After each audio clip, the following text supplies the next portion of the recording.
What's up, guys? We're going to do an album reaction today for Dir in Grey. This is a subscriber request. I don't really know anything about this band. I've heard of them before. I've had people recommend them to me before. I think the last time somebody brought this band up was like when I was really young. It must have been junior high. So we're talking like early 2000s. I guess this is their 8th studio album, so that timeline kind of works.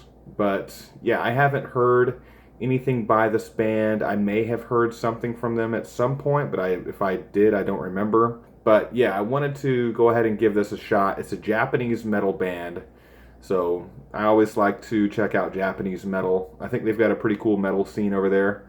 And yeah, this is Dum Spiro Spero is the name of the album. Some of these song titles are going to be difficult for me to say, so you guys will have to be patient with me, and if I pronounce something wrong, it's probably because it's in native Japanese, and you guys will have to just fill me in the comments section on how to pronounce it. This thing is an hour and 6 minutes. It's 14 songs, came out in 2011, so it's pretty recent. Not super recent, but at least in the 2010s.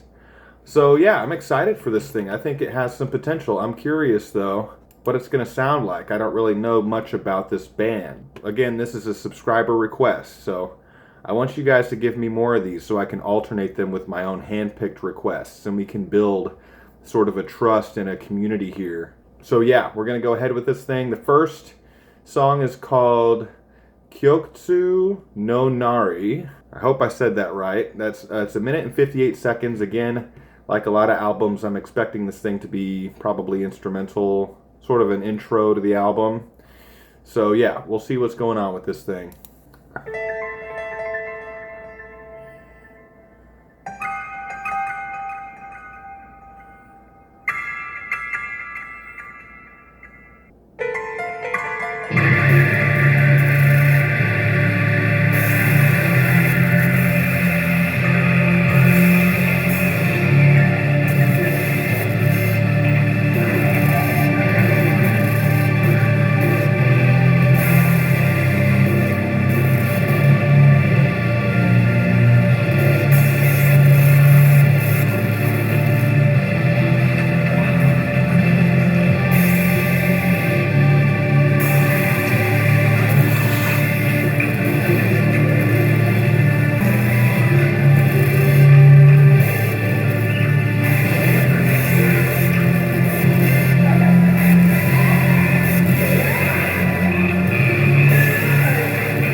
Now, see, I don't know if that's going to be a sign of the way the rest of the album's going to sound, but I did notice, obviously, the piano or keyboard and the also sort of the dissonant electronic noise that was covering this entire thing, but the sound of the guitars in the back, they were so deep and there was so much distortion, and it was so low end.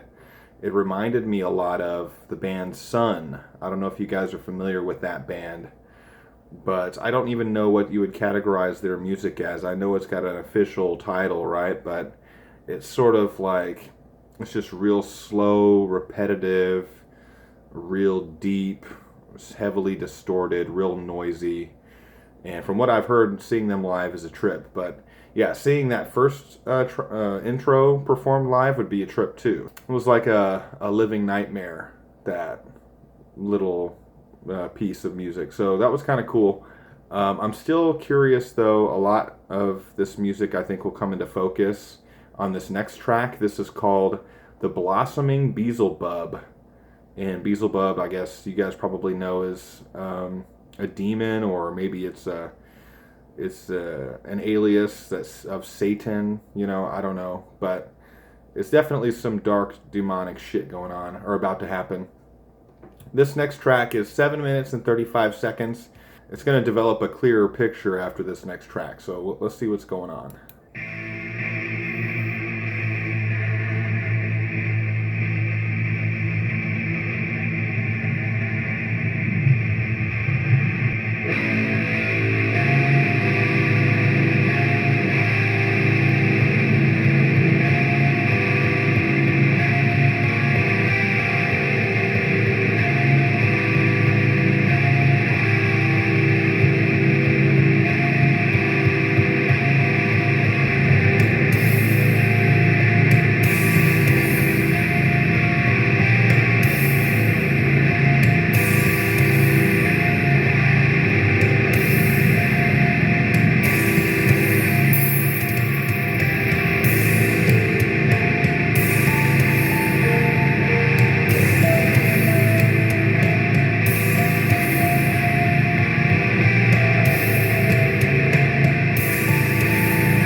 This is so badass right here, man. I love stuff like this. This is like my wheelhouse, man.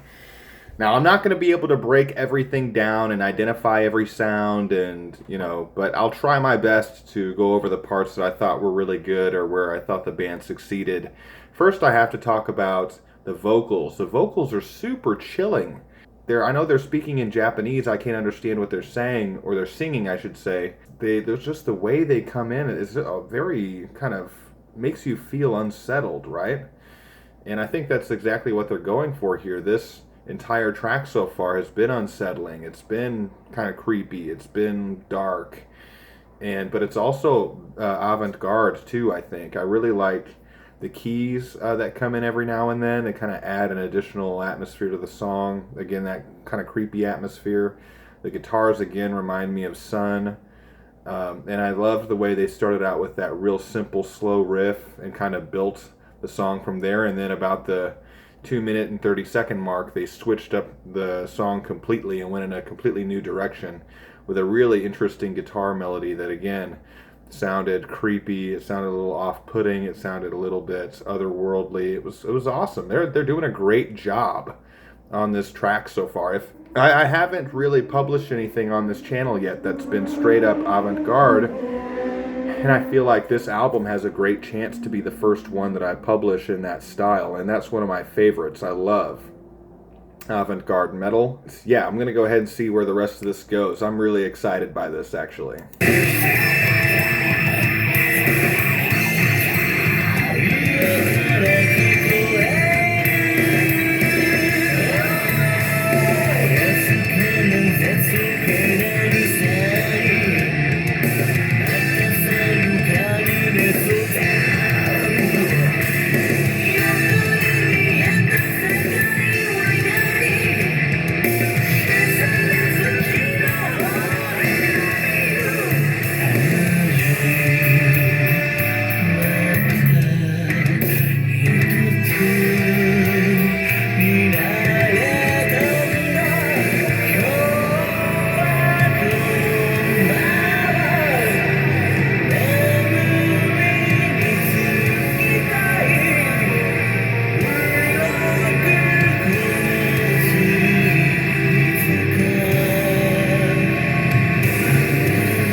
Wow.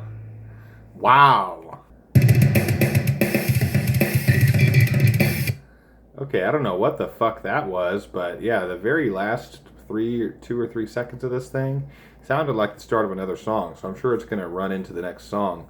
But I think there's a little bit of a Mike Patton influence on this album, and I'll back it up so you guys can hear what I'm saying. Especially some of the vocal effects that they're using. This remind me of stuff off of Mr. Bungle. Okay, here we go.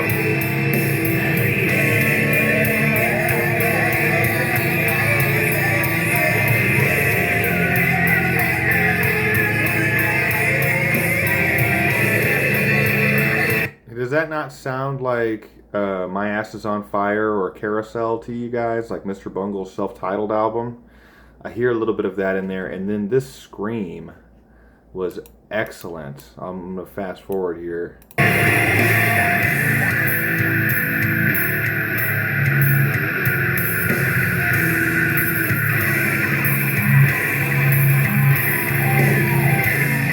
That's got Mike Patton written all over it, man. That is shit that he would have done back, in the days of Mr. Bungle. He used to do screams like that. Yeah, I can't even believe how good this is so far, man. I'm really digging it.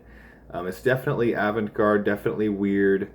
There's definitely a little bit of a Mike Patton influence in here. And I have to say, man, of the little Japanese metal that I've actually heard, all of it's been weird, okay? Even the Japanese rock, Melt Banana, Boris, this, baby metal is a little bit weird when you consider the concepts behind it.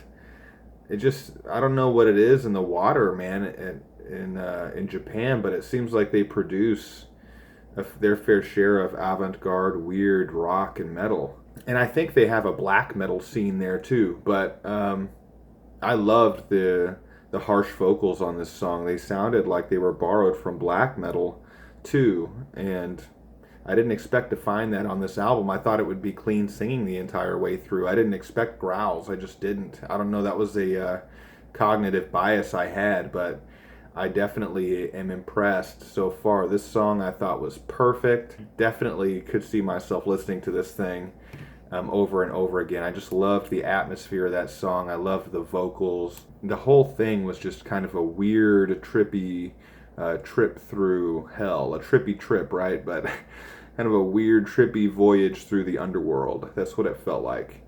So that was amazing. I'm going to move on to the third track. This is called Different Sense, and it's 5 minutes and 3 seconds.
There's so much vocal versatility on this so far. Just even this song.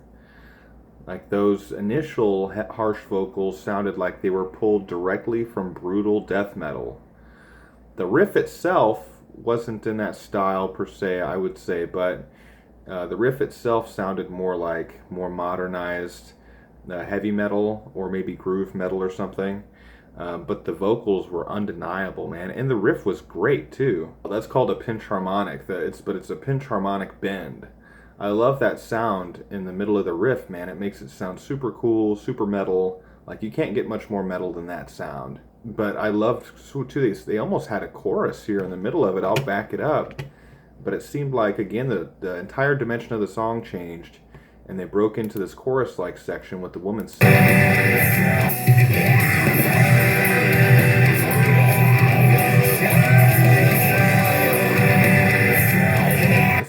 woman singing, I apologize. It's definitely a man. But this section I loved, man, in the middle of the song. It just...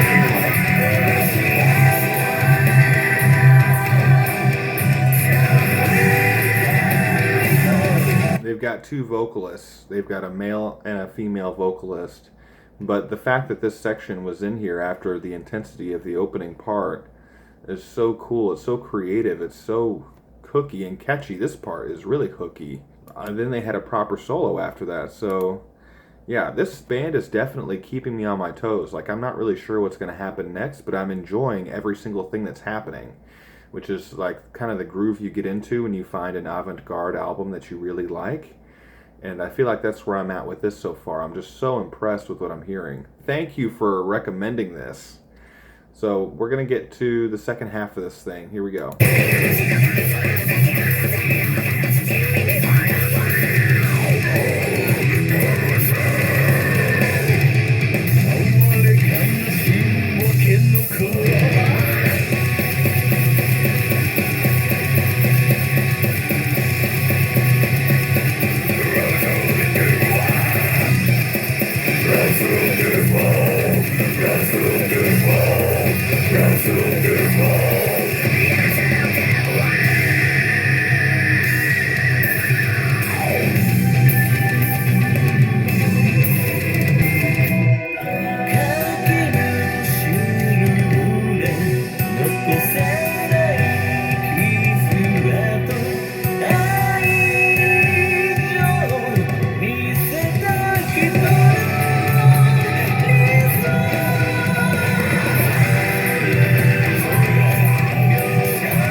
So I just found out whenever this album was released, it was released in the US on The End Records. And if any of you guys know about the history of The End Records pretty much spearheaded a resurgence of avant-garde metal, like back in the early 2000s. And if I remember correctly, I think Dirt and Grey was also on the label at that time, but they had others on there. Unexpect, Stolen Babies was on there. Sleepy Time Gorilla Museum. They also had Age of Silence and Winds, and they had Agalok, and they had some other bands. There was a lot of avant-garde stuff that was happening on that label at a certain time in my youth, and that was my favorite label for a long time, because all of their bands, it seemed like I loved everything that came out of that label. Yeah, now that I read that, I think I do remember Dirt and Grey being on that label, so that makes a lot of sense as far as the music and the way it sounds. But this song, I have to say, this song was incredible. This was all over the place. This was basically a death metal song, but there was also acoustic guitar in here. There was kind of a soaring chorus and a lot of clean singing all over this thing. Both male and female vocalists. I guess the male vocalist for this band is known for his skill and his vocal talent, and I guess he's also been compared to Mike Patton, which is exactly what I said earlier. So that's a song that I'm going to be able to keep and listen to over and over again, because that was incredible. I loved all of the changes in that thing. Like I said earlier, I liked the introduction of, I don't know if that was an acoustic guitar or a steel guitar, I don't know what that was. But they took all of the distortion back there for a few minutes, or not a few minutes, a few seconds. It's just like this band, you never know with them, you never know what they're going to do. And that's what I love about bands like Diablo Swing Orchestra Unexpect, Arcturus. There's just a lot of bands. Bath, you know. You don't really know which way the music. Sleepy Time. You don't know which way the music's going to go at any given moment. So I love this stuff, man. I'm so happy. I'm happy as a clam right now because I get to listen to this album, and I never would have known about this if it weren't for you out there. So thank you for this. So I'm going to go ahead and move on to the fourth track, Amon, or Amon. It's 4 minutes and 3 seconds.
Oh my god, dude! What is this?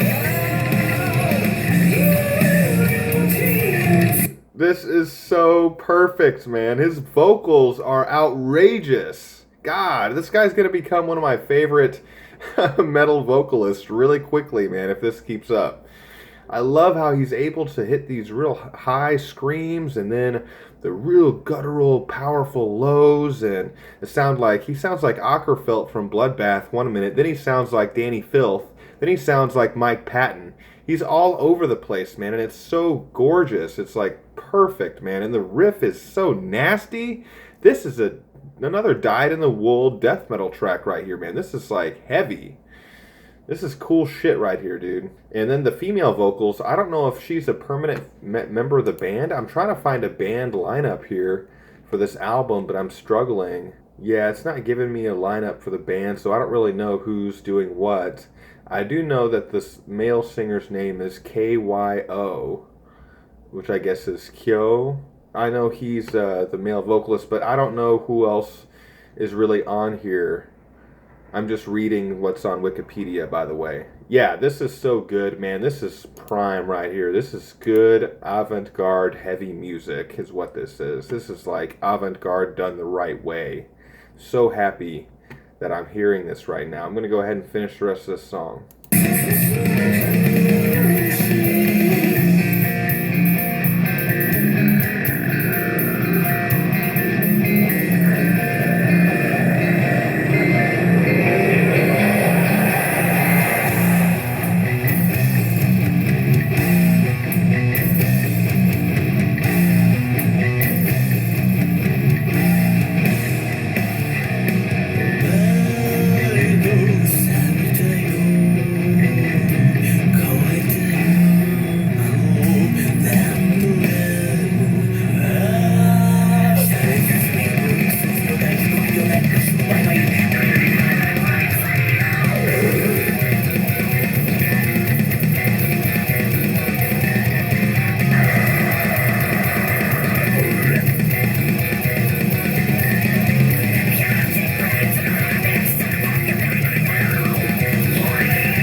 That is one of the best songs I've heard on this channel. Everything was great. The vocal performance was out of this world. It's 10 out of 10, man. The way that he can go from the deep gutturals to the high-pitched screams and then to sing cleanly and to hit these high notes is just...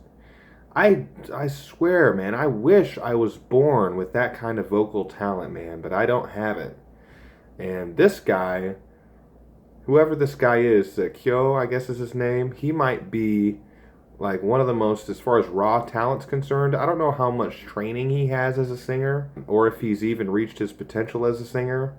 But as far as like raw vocal ability, to me, he's in Mike Patton's category, man. He's got the same sort of versatility.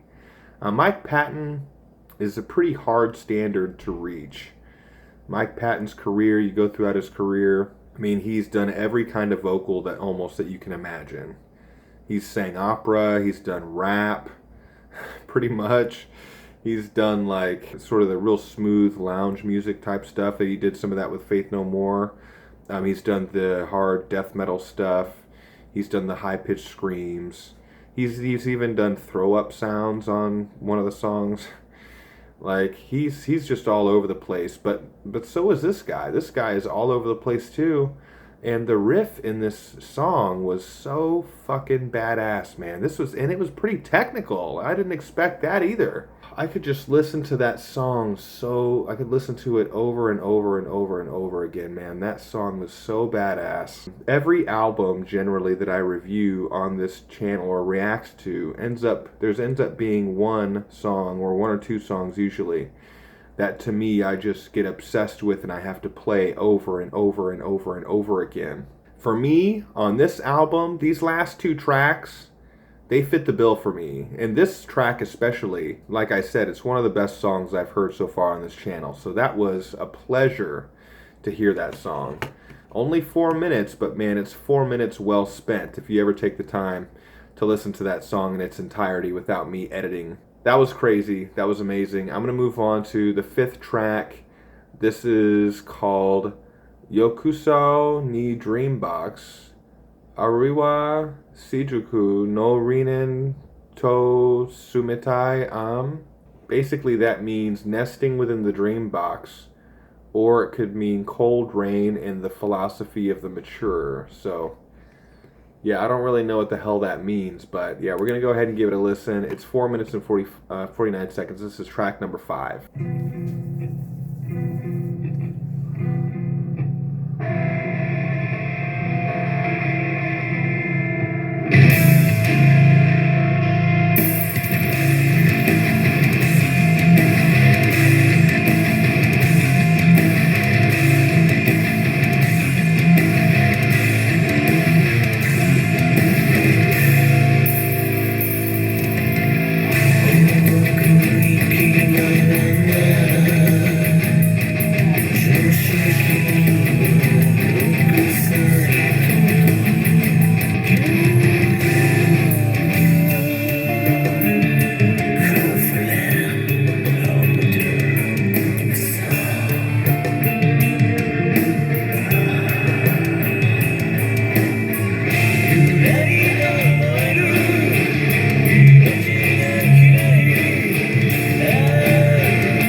Oh, dude.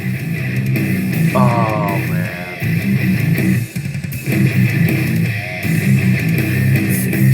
tell you what, man, these guys can write great metal rhythms, like rhythm guitar sections.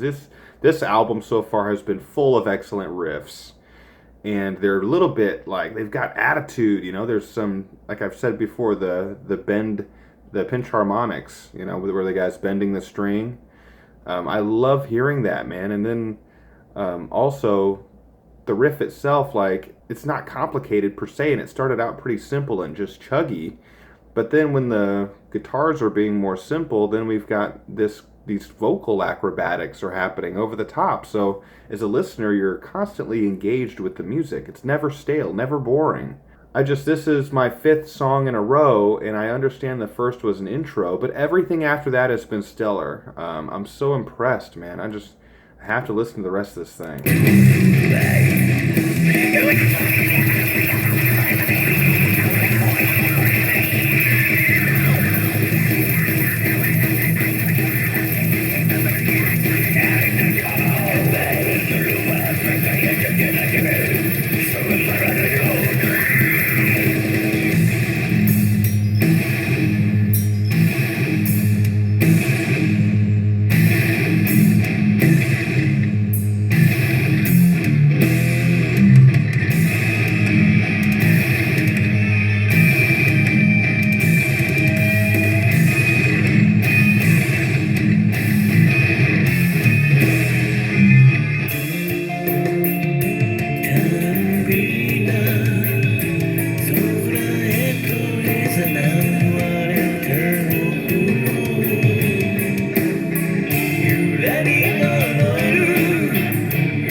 A little bit of Sleepy Time, a little bit of Unexpect.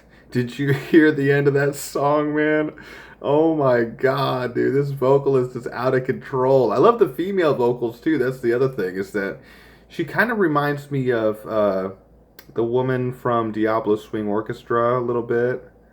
She's not as like heavy operatic as that woman is, but still, just sort of the way she sings, it reminds me of some of the stuff off of Butcher's Ballroom, and maybe a little bit of the woman from Unexpect too, but not so much. But I guess just there's so many different things in here that I enjoy. It's stuff that sounds like Unexpect. There's stuff that sounds like Sleepy Time a little bit. The way they can go from one style of music to another and kind of transition back and forth, and they're real heavy and then they're real soft, and there seems to be this great extreme variance between the different spots on these songs. It reminds me of Between the Buried and Me from that album Colors. Between the Buried and Me on that album does a great job of transitioning from different styles and between different styles. And I think this band has a similar type of trick up its sleeve. It's really, they're able to go from being death metal, and then they're not afraid to, in the next second, go to a really soft, like almost acoustic section. And there are parts in here, I don't know what Japanese pop sounds like, but I heard, when I was reading the review for this album, I heard that this was influenced by pop music as well. I don't know if that's referring to the clean vocals and the way that those sound, but so far, man, to me, This sounds like avant-garde metal pulled off and executed extremely, extremely well. Like, I can't say enough about this thing. I'm just so impressed and excited to hear the rest of this thing, because especially the vocalist, it's like I'm wondering, he keeps setting the bar higher and higher and higher, and I'm wondering each time, I'm like, is he gonna reach the bar? Is he gonna do it? Is he gonna, like, it's almost like watching somebody who's on their like 500th pull-up in a row or something, and you're like, are they gonna make it?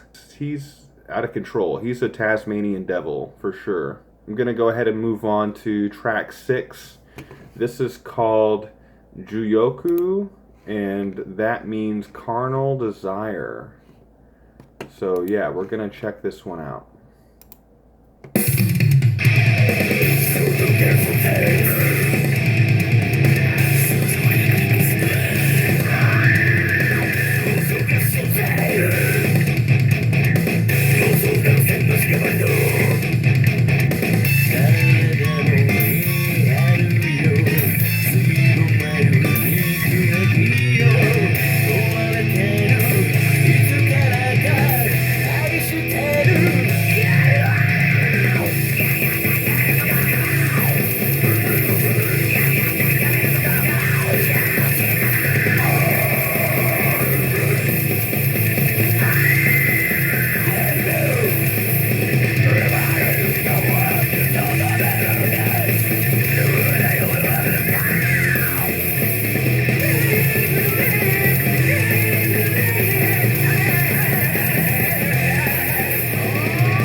This riff almost reminds me of something you'd hear from Machine Head, but it has that kind of modern, new wave of heavy metal kind of sound.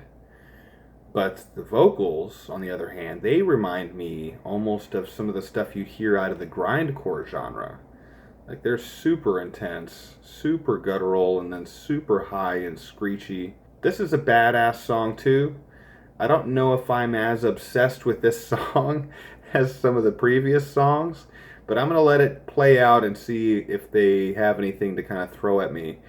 This song to me sounds the most sort of straightforward out of everything that they've done so far, but it's still good. I mean, this is pretty much death metal to me. Like, it's not Chuck Schuldiner, it's not Death Leprosy, guys. This isn't, I'm not saying it's like it's old school death metal or proper death metal. I mean, we could argue back and forth about how you would classify this, but yeah, it's definitely, it's heavy as fuck. The guy's growling. It's a great riff. To me, it sounds like death metal, or maybe, you know, like the new modernized heavy metal. So anyway, we're gonna go ahead and play the rest of this song out.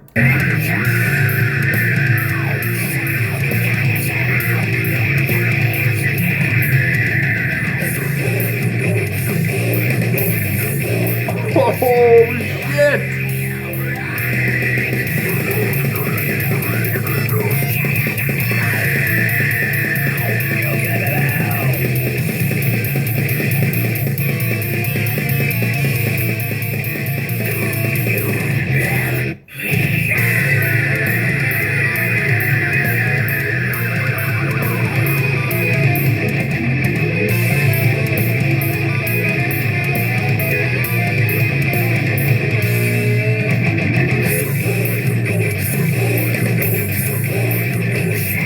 So nasty, man.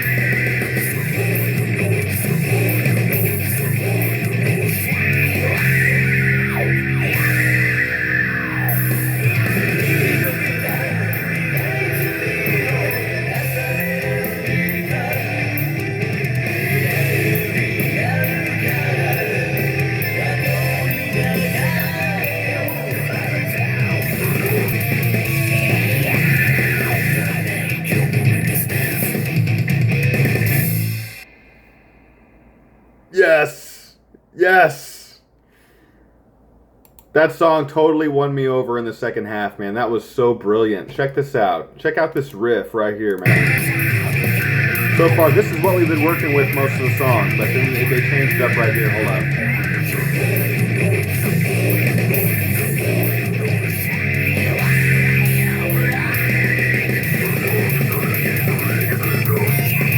That was so brilliant, man. They slowed everything down and fucking got your head bopping, and then they went right into the blast beat, man. It's so fucking cool. God. And then, I love this solo.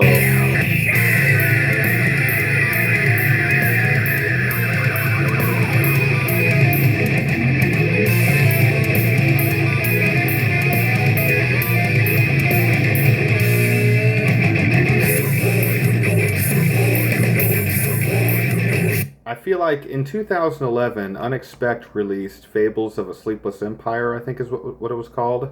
That was their last album.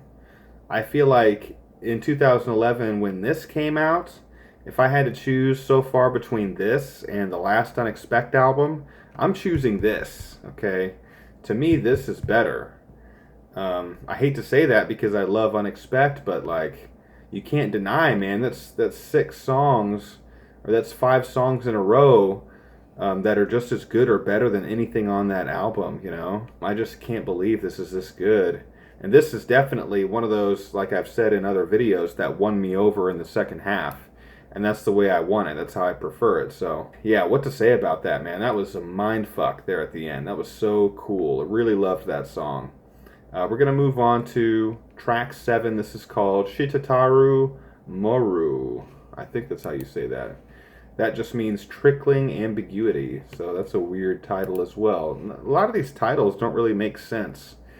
They're kind of really abstract metaphors, and it's really hard to kind of get a handle on what they're actually talking about. So, but we're going to go ahead and play this song. This is track 7, 4 minutes and 2 seconds.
If this song comes on in the car, I'm not skipping it.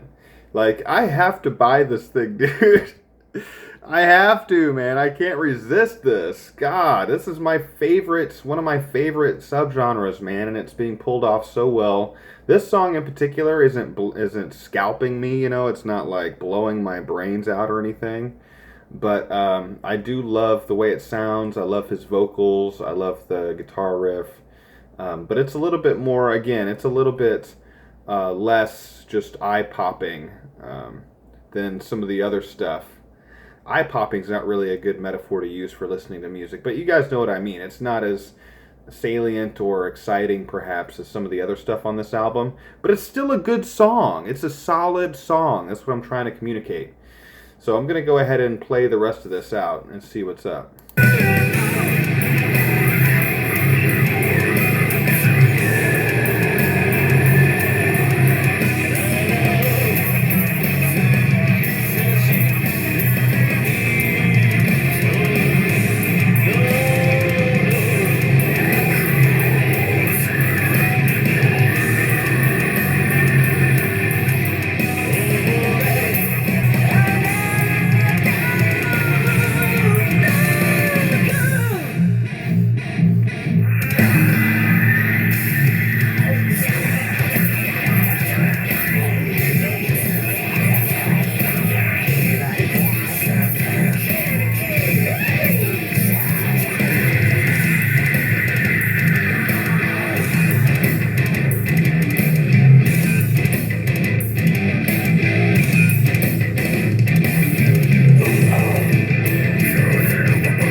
have to say too that the mix and the production on this album is very, very good. I can hear every single thing that's going on very clearly. I can hear them all distinctly, but they're all playing at once and working together too at the same time. That's what you want when you talk about production. Some people say, oh, it's the sound of the snare drum. You know, other people say, well, how clear does it sound? How clear does the music sound? What that means is just, I want to be able to hear everything in isolation, hear everything distinctly, but I want to be able to feel and hear how it's all being layered on top of each other and working together in synchrony and in harmony. Not layered is not the right word. It's more like everything's occupying space in this beautiful portrait that's being painted, this audio portrait. So that's what I look for when I think of good production. And I think this album definitely has it. The bass playing on this album, I read somewhere that a music critic who reviewed this thing praised the bass player. He should, because this guy, the bass is really good.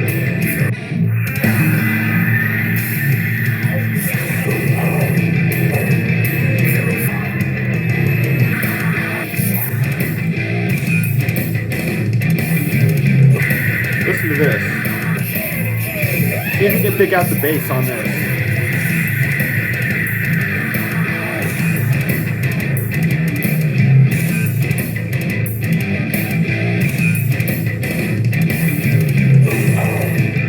He's going.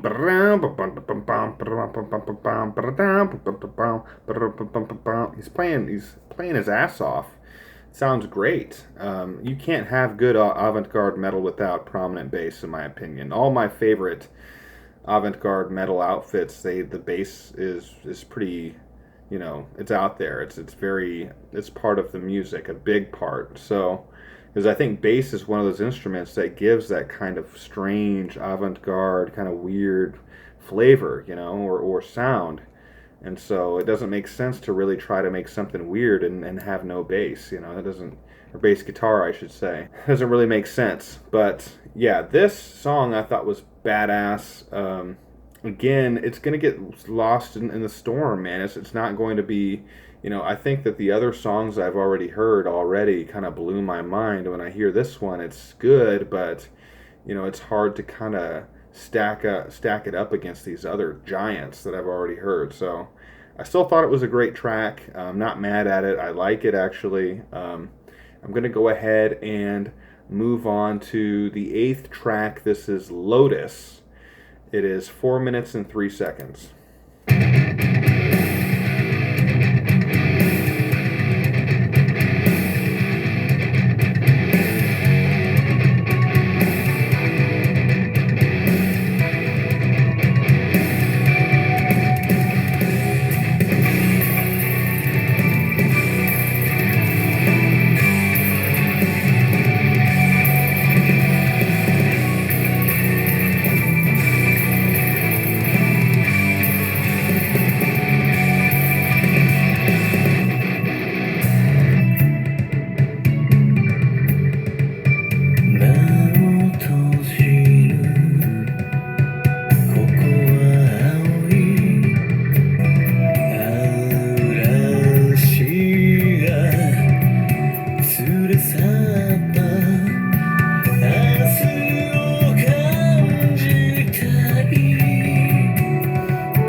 This song is definitely going to be the favorite of a lot of people. It's probably not going to be my favorite. It seems a little bit poppier, and it's got a definite chorus in there, which I don't have any problem with choruses, as you guys know, if you've watched this channel at all. I love choruses, but this one just feels like it's a little bit more poppy, a little bit more accessible. It's definitely not as brutal or as experimental as the other songs that have been on this album so far. So yeah, it's okay, but I'm not like over the moon about this track. I'm gonna go ahead and finish the rest of it out. There's about 2 minutes left.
Yeah, again, not going to be my personal favorite on the album, but I can see the appeal and I see why people would like that song. It's a little bit poppy, and I think that's what's going to draw people in. It's still got the guitar in there. It's still heavy, but it's not blistering. It's not extreme. It's not in your face. The guy's not running around like a Mad Hatter, screeching and squealing, and, you know, it's not the same feel as some of the other tracks on the album. Not that every track has to be like what's already come before. I'm open to them doing other things. I'm just saying that the sound of this, the aesthetic here, the way the song's structured, doesn't really appeal to my taste. All right, people, we're going to move on to the 9th track, Diabolos. I've heard good things about this track. It's got a lot of views on YouTube. Haven't listened to it yet, obviously. But yeah, it's 9 minutes and 52 seconds, so it's pretty long. I'd be interested to see if they break it up into 2 segments, or if it's one long extended track with a central theme, or just how they manage to keep it varied and interesting throughout the run length. So yeah, this is again the 9th track, Diabolos, 9 minutes and 52 seconds.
The guitars are great in this, by the way. This band has some serious metal guitar chops, man. We're talking about the guitar rhythms. They're interesting in every track. This sounds like some dark, heavy shit right here, which haven't seen on a lot of quote unquote avant-garde albums. The guitar playing's a little bit lacking on a lot of those albums, but this sounds like some more standardized, modernized heavy metal or death metal.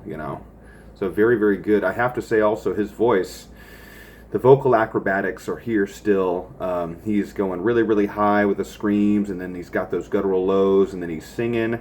The problem with that is, and Mike Patton's run into this problem, Devin Townsend used to when he was younger, these guys, they set such a high, impossible standard during the recording of the album for the vocals that when they track the songs, it's like there's some superhuman feats being accomplished vocally. But then when they get into the live performance, they've got to recreate that live, and a lot of them really struggle with it. I've seen Mike Patton struggle, I've seen Devin in his earlier days struggle, and I know this particular vocalist, Kyo, has had vocal surgery, he's got tonsillitis, he's had inflamed vocal cords, he's been in and out of the hospital for his voice, and I can definitely see how having to perform these songs every single night or several times a week would be destructive on your vocal cords, man. There's no way, unless you were a cyborg, that you'd be able to maintain a healthy set of vocal cords having to do everything that he's doing on these tracks. So what that's a lesson to a lot of you out there too, a lot of you that want to cover this band's music as far as vocally. Just be careful with yourself, man. Don't get to the point to where you can't talk or where you're spitting up blood, or actually get a vocal coach and learn how to growl properly if you're going to do it. Don't just start screaming and tear your vocal cords, because you're going to hurt yourself, and that's not something that you need. And I don't normally bring that up. Like, there's growling is ubiquitous in extreme metal, so I don't normally bring that up, but I think that kind of discussion is merited with this particular band and with this vocalist, because what he's doing, if a normal person tried to do that without any training, they would seriously hurt themselves. And apparently this guy hurt himself over time. So guys and girls, just remember, if you're trying to do some of these vocals, consult with somebody who's good at training the voice and the throat, and try, if you can, to learn how to growl and how to scream and how to do all of those things without really shredding your voice, because it will happen. You're human. Your body under stress, too much stress, will start to break down. So just remember that. But this particular track, it's good. It's a little dirgy until the last minute or so. It was a little bit dirgy and a lot slower than some of the other stuff they've played. It's alright. I'm not over the moon about it. I always say that, but I'm not totally blown away by it. I think it's still alright. I'm going to go ahead and let the rest of it finish out, because this band has a tendency to change direction on a dime. So we're going to see what they come up with next.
the end of that song, the last, let's say, minute and a half.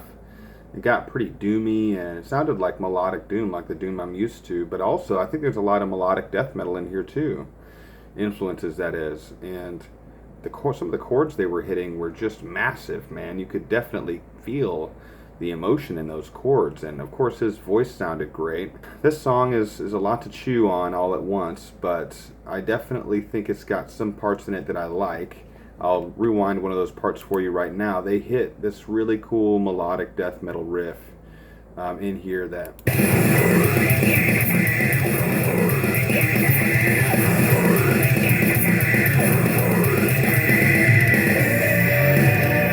Does that not sound like At the Gates to any of you? That was so cool. Love that part. There were definitely parts in this song I liked. I don't know if I'm down with the song as a whole. I think I may need some more time listening to it. But I know it is a popular song, so I'm not going to criticize it too hard, because I didn't really have any major criticisms of it. It just emotionally, it didn't really grab me as much. But that riff I just showed you guys, that was badass, and I loved the end of that song. So maybe the final third of the song was my favorite. But yeah, that was pretty cool. Definitely, you know, it's going to take a lot for these guys, I think, to match and meet what they've already done on this record, in my opinion, with some of the earlier tracks. But we'll see what they can do. We're moving on to track 10 now. This is called Akatsuki, and it's 3 minutes and 33 seconds. That means dawn. So I didn't know that. I'm really glad somebody put the translations to all of these song titles, because I would have been totally lost without it. But here we go. This is Akatsuki, 3 minutes, 33 seconds, track 10. Let's do it.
that song. That was a fun song. I loved the guitar riffs in there, especially if you listen to this.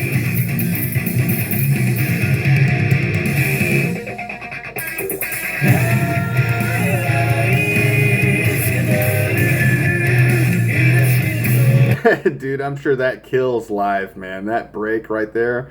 Oh man, I bet that destroys when they play that. His voice, like, obviously sounds good. I think that some of the vocals on here remind me of music from the Arabic and world, and I guess the Middle Eastern style of singing. It's where it's melodically, it's kind of up and down, up and down, up and down. It's kind of all over the place. It's not vibrato per se. I don't know if I'd call it vibrato, but it sounds like the person that's singing, it sounds like they're moving up and down these scales a lot and very quickly, and it kind of gives off that vibe of sort of the Middle Eastern music. But I don't know if that's also incidentally the way that Japanese singers often sing. I don't know. I don't think so, because I've heard my fair share of Japanese music, and I haven't really picked up on that until now. But there were also times on this song where it sounded like King Diamond was singing, like the high falsettos. It sounded a little bit ghost-like and eerie and otherworldly. That was pretty cool. I wonder if these guys have heard, I'm sure they have, but I wonder how much of an influence they carry from King Diamond, or this vocalist, I should say, you know, if he's listened to King Diamond, Merciful Fate, if he carries any influence from that at all. So overall, I thought this was a fun track. I mean, the guitar rhythms were great, the singing was great, the song changed dimensions several times. It gave me a different feeling at several different points, and I enjoyed that track. So really good. I'm going to move on to the 11th track. This is called Decayed Crow. This one is 3 minutes and 48 seconds.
Another barn burner on this album. That was badass. That was unbridled aggression right in your mug. That was so cool, man. I loved that song. That was straight up death metal, man. There's no bones about it. There was no avant-garde shit going on in that song. That sounded like, Morbid Angel, Death, even some of the tech death that I've heard. It was just super fast, and then whenever the brief periods when they would slow it down, it's like they still have an understanding of what would make something sound cool and badass and evil and dark, even when they slow the music down and the riff slows, the drum pattern slows, everything kind of just briefly it's almost like suspended animation. I think that they just have a great knack for writing this style of music, and at first when I heard this song, in the beginning I should say, I thought of Anil Nathrak, funny enough, because it was that fast and the vocals were kind of that over the top. But as it started to go along, I was kind of like, no, this is more standard. This is death metal is what this is. This isn't like some weird. Anil Nathrak is pretty extreme and pretty weird for what they are. But this to me seemed like, yeah, this is just going to be an old school kind of death metal track right in your grill. And yeah, that's one of my favorite songs on the album. I can show that to a death metal nerd or a death metal fan, and they're going to be happy with that. They may not be happy about Dur and Grey as a whole in their entire discography or who they are as a band, but if you show somebody who likes death metal, show them that song, Decayed Crow, I don't see how they can complain about that, man. That was just a well-written death metal tune right there. So that was excellent. Definitely one of my favorites on the album. I'm going to move along to track 12. This is called Hageshisa to Kono Mune no Naka de Karamitsuita Shakunetsu En. And let's see what that means. The violence and the darkness of the burning heat entwines my heart. So maybe this will be a love song. Who knows? Of course, I won't be able to tell anyway because the guy will be singing in Japanese, but yeah, we're going to check this song out. It's only 4 minutes and 3 seconds, but this is track number 12. Again, the title is The Violence and the Darkness of the Burning Heat Entwines My Heart. So we'll see what's going on with this thing.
Great melodic death metal riff right there, man. You guys know what I'm talking about. I'm not going to rewind it. This is like Swedish melodic death metal with a great vocally sung chorus right around the minute 45 mark.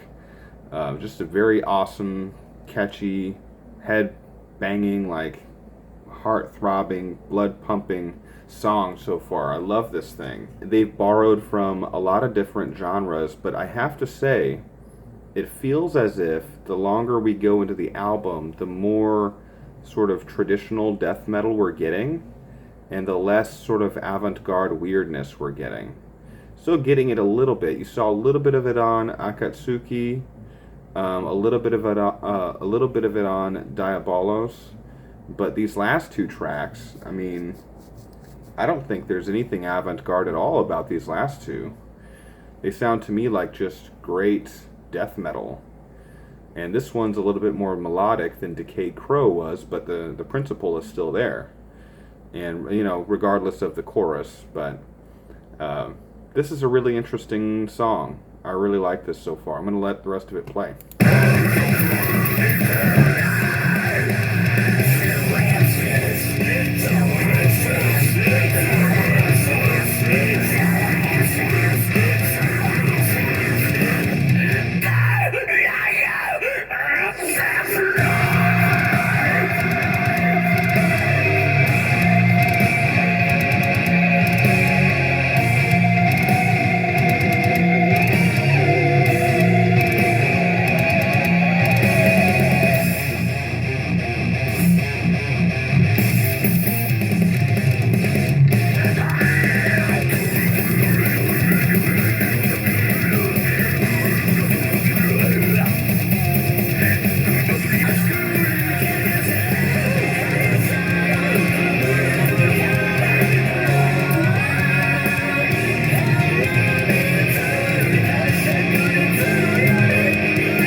Another beast of a track, man. I don't know how many of these there are left on this album, but I was thinking this album was going to go into the shitter a little bit because the quality of things was starting to go just a little bit down.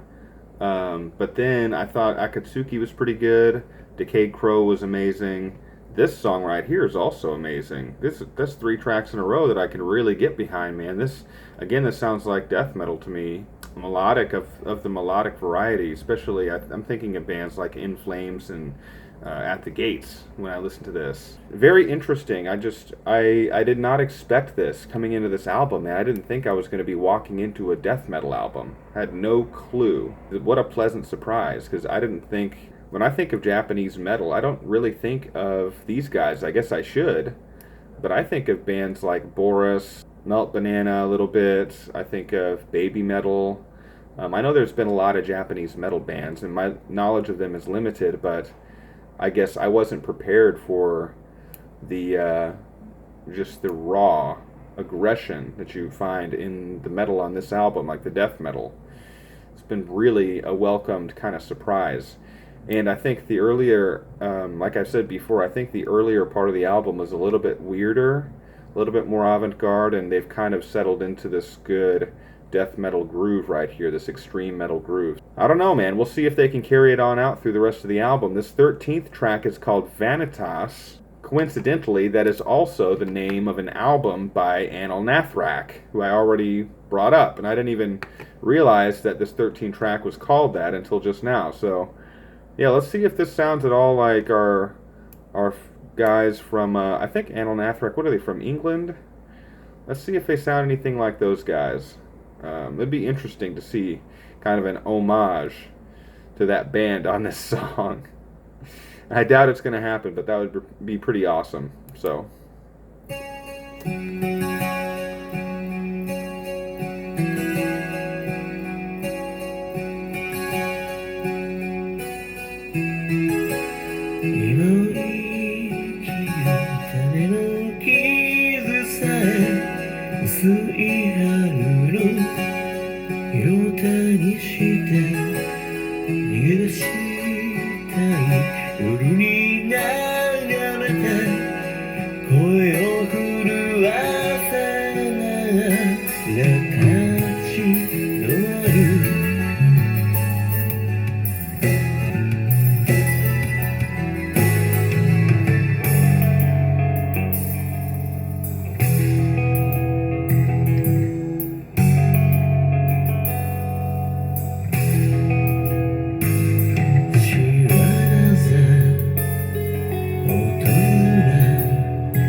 get criticized for this, and if you guys are offended, I'm sorry. But this particular track, the way the melody's sort of building and his vocals and just the overall vibe of the track, reminds me of Avenged Sevenfold's album, The Stage. Now, I haven't heard The Stage very much. I've maybe listened to it through all the way, maybe one time. But the vibe of that sort of metal and this, they seem like they are close together. They seem like they, bleed into one another a little bit. I'm not the biggest fan of that thing, of whatever that is. I don't know what you would call it. But yeah, on this record, I think this is a little bit of a reprieve from what they've been doing, right? They've been hitting you with these sort of, hardcore, balls to the wall kind of death metal songs. And then they have this, which is more of a ballad. Not really, but it's hedging over into that kind of territory. So yeah, I think it's interesting so far. It's probably not going to be a song that I return to that much, depending on how it finishes. I don't know. With this band, you never know. But yeah, so far, it's all right. But we'll see what it's got in store here in the second half.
Yeah, that song was all right, but like I said before, it's not really my style.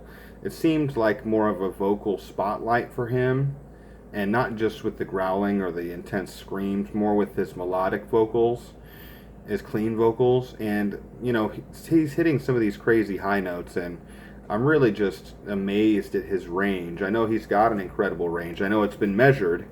I think that the people that measured Kyo's range also measured like people like Corey Taylor, Devin Townsend, Mike Patton, and I think right now, Mike Patton holds the record for widest vocal range. But this guy's up there too, man. He has to be, because he's hitting the super low gutturals, and then he's got he's even when he's clean singing, he's hitting these pretty cool high notes, and it's just amazing. But yeah, I think this is more about his vocals and his singing ability. I don't think that this is supposed to be a death metal burner. Yeah, obviously it's not, but I just mean that we've had other tracks that have been more about the instrumentation. This seems to be about his vocals, so it's all right. I'm not super thrilled about that song, but there have been a ton of good songs on this album, so I'm not really going to complain that much. I'm going to move on now to the closer on the album. This is called Ruten no To. I think that's how you say that. It's called Tower of Vicissitudes. That's the name of the song. We'll see what's going on with this thing. This is track 14. It's 4 minutes and 27 seconds. It is the closer. So how do you close an album like this out? Who knows, man? Who knows what they're going to do? Who knows what it's going to sound like? Who knows, you know, they might try to send you away with a sweet send-off. They may try to just slam your face into the wall with the last track. Nobody knows. So we're going to check it out.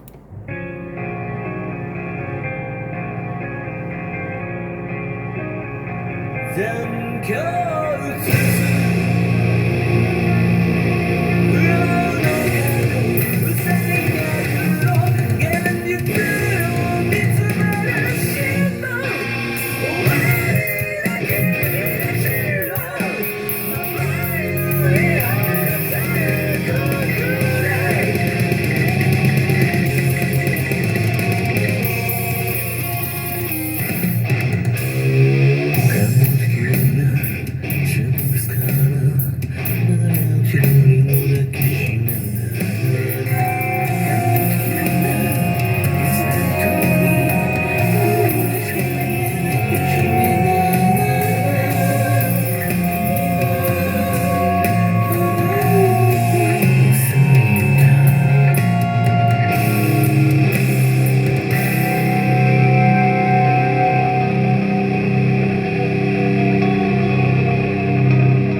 This song definitely seems a little bit bipolar. It's going from soft and subtle to super intense and back.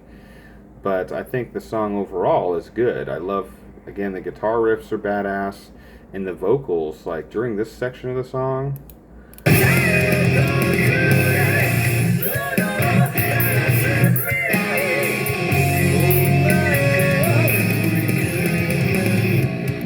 Yeah, I think that this song may have the strongest chorus on the album. If that isn't indeed the chorus, I think it might be the strongest on the whole album. I can see why they would have put this last. But the track itself is a little bit unbalanced, it seems to me. Or not unbalanced, it's a little bit off center. It's kind of like it's like a top spinning and it's trying to find its equilibrium, but it keeps dipping from one side to another to another. I like it when bands go back and forth between the softer, more subtle sequences to the really intense heavy shit. But I feel like this song, the way it's done in this song, it feels a little bit like it doesn't know what its identity is. You know, like it's sort of trying to figure out, okay, you know, I want to say this, but I also want to say this, so let's just mash it together, you know, and see if it works. So I'm probably being too hard on it. I want them to kind of just pick a flavor, pick an intensity, and kind of run with it and just kind of play it out. That's just me saying that about this particular song on this particular album. Like I've said, obviously there are other songs that do a great job of transitioning back and forth between those two polarities. It's just maybe those transitions are a little bit smoother. These feel very sudden. Anyway, so I'm going to go ahead and play the rest of the song.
Excellent, excellent, excellent way to end an album. They stayed true to who they are. They played a death metal song, at least who they are on this album. I don't have any other experience with Dir en Grey.